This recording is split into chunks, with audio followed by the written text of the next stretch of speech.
Llega el mes de diciembre y con él el tan esperado aguinaldo. Muchas personas aprovechan para realizar compras y otras para pagar cuentas. La economista Gloria Ayala Persson nos explica a continuación cómo darle un buen uso.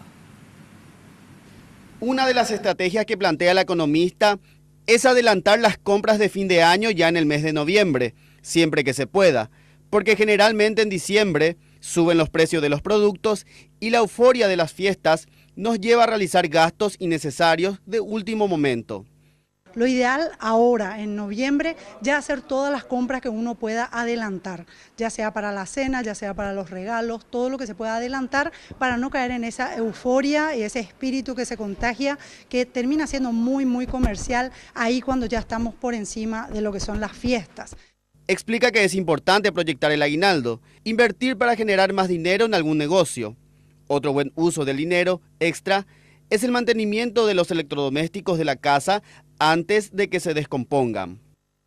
Pero en el caso del aguinaldo, que es un ingreso extraordinario, sería bueno que también vaya a tener un destino extraordinario y no se quede simplemente diluido en la cantidad de otros costos o en el exceso de cosas que ni siquiera valoramos después. Lo ideal sería que nos acompañe con algo un poco más permanente.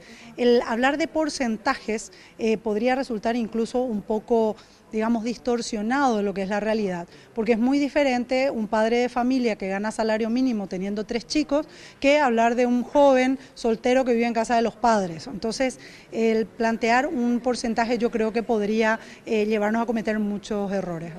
Pero no todas las personas cobran aguinaldo. Según datos del Ministerio del Trabajo, es bastante alta la tasa de informalidad en Paraguay, sobre todo en los sectores como la construcción, comercio, restaurantes, hoteles y trabajadores domésticos.